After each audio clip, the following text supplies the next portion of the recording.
It is now my pleasure to introduce the valedictorian of the class of 2014, Halbert Bai. Reflective, curious, deliberate, and diligent, he brings thoroughness and discipline to his academic work.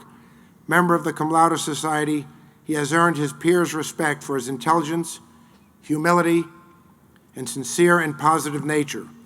He is always willing to wrestle with problems and ideas, exhibiting perseverance of the highest order. His mind is always ticking. This selfless young man has great maturity and insights. Editor-in-chief of The Mark, founder of Halbert Bai Pictures and Studio, president of the Biology Club, member of the Community Service Board, and Presidential Volunteer Service Award winner, he has worked indefatigably to make St. Mark's a vibrant and caring community. He loves learning and truly seeks to make a difference. Please welcome Halbert Bai.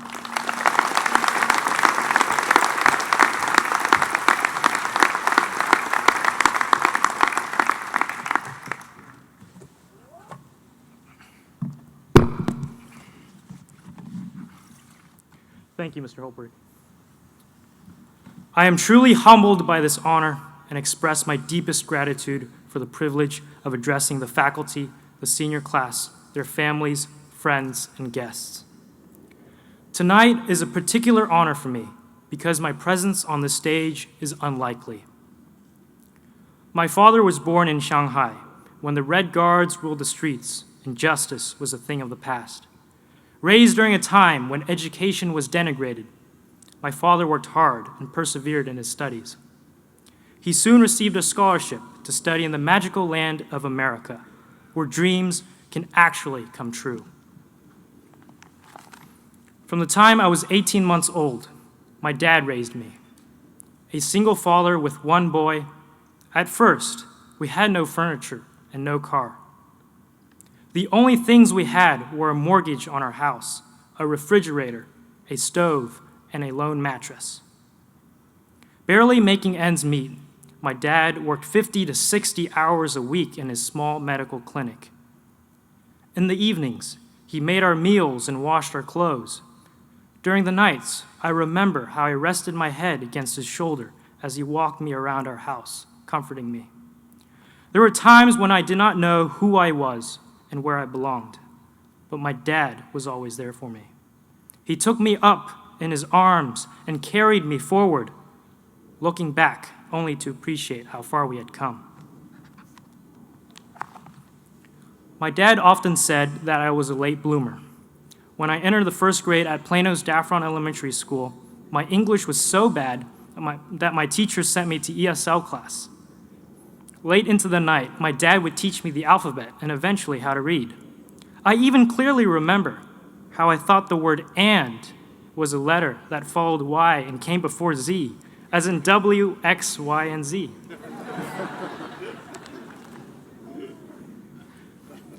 Overcoming many hurdles, my father took me out of the ESL class and I went back into the regular curriculum. In the second grade, my writing was so deplorable that the teacher gave me the only detention I ever received in my life because I wrote an essay as a list of words. Despite these early hurdles, I reached fifth grade and entered the advanced English class. It was then that my homeroom teacher, Mrs. Irving, encouraged me to apply to St. Mark's. That winter, our class learned that she had breast cancer. On her deathbed, she wrote the recommendation letter that got me into St. Mark's. She opened the seemingly bolted gates of opportunity and gave me a place at this hallowed institution. In the spring, we learned that she had passed away. My classmates and I gathered around our substitute teacher as she read the obituary in the Dallas Morning News. A few days later, I received my acceptance into St. Mark's. This is my story, but I stand here today knowing that my story is only one of the many that make up the larger St. Mark's story. Knowing that whatever successes we have achieved have been made on the shoulders of others, and convinced that St. Mark's is one of the few institutions where building not just a community, but a family is essential to its mission. Our collective stories makes up the St. Mark's story, makes up the St. Mark's family. For many of us, St. Mark's has become a second home. Our teachers are like second parents, and the students like brothers. An unwavering passion for knowledge and service drives marksmen to set aside short-term goals for long-term fulfillment. We push ourselves to the limits in everything we do, whether that be on the playing field, in the classroom, or in complete isolation. Marksmen find true fulfillment in giving and serving others. We are leaders who are able to incite the community to action despite a stubborn winter storm and collect over 3,300 gifts that were hand-delivered to children across the Metroplex. We are engineers who stay late into the night working on a robot to represent the scientific might of St. Mark's. We are also boys who dream without restraint and carry our curiosity into adulthood. There is no one ideal marksman. We each come with our own unique heritage, personality, and goals. Our collective differences make this community that much more inspiring and exemplary, a beacon of light in a world that desperately needs marksmen. Yet there would be no marksman without the teaching, mentorship, and guidance of faculty and staff. They are the leaders at the helm, guiding our paths toward manhood.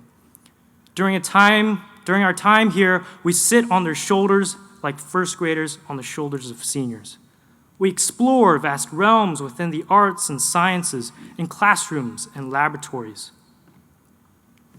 At St. Mark's, teachers work with students early in the morning and late into the night.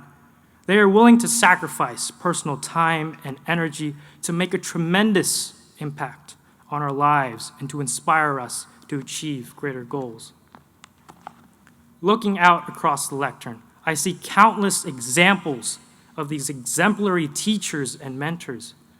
As I look over my shoulder, I see one of these great role models and mentors, Mr. Halbert. I remember the first time I met him. It was the second or third week of school when I entered the 6th grade, and I was walking out of Davis Hall, flipping through Where the Red Fern Grows, scavenging for a good quotation for an essay. Suddenly there he was, asking me about the book and my transition into St. Mark's. I remember feeling his aura of compassion and his deep interest in my studies. I finally felt that I truly belonged as a marksman and a young scholar.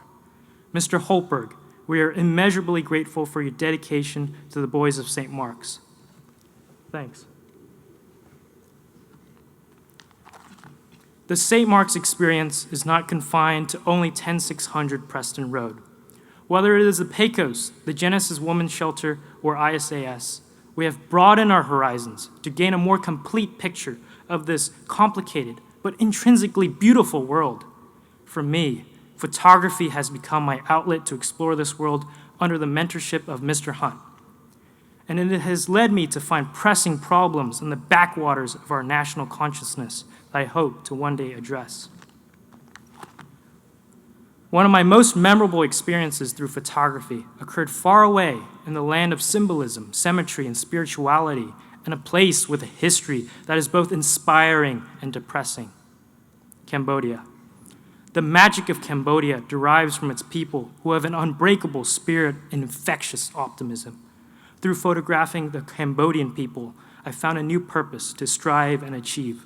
I tangibly discovered that we could not only illuminate the human experience through discussions around the Harkness table or find models for human behavior in AP psychology, but we could also play an integral role in solving some of the world's most pressing problems through the tools we have gained at St. Mark's. Tonight, we gather to commemorate the past and celebrate the future while we relate our deepest gratitude to those who have helped and supported us along the way. We assemble here tonight in the harbor that has encouraged us to push past our fears and limitations and fostered our intellectual curiosity and genuinely cared for our growth and development. Brothers, as we walk across the dock of this harbor toward manhood, we should look back into both the bright and the dark avenues of our journey to see how far we have come and to discover what great potential we have to achieve even more in the future. Our pride comes from both a resonating belief in the ideals of courage and honor and an unwavering commitment to confronting hardship with integrity and perseverance. As we embark on our next great adventure, let's set sail with the spirit of marksmen inside us, those who have preceded us and those yet to come. To all of them, we offer our thanks and our pledge of brotherhood.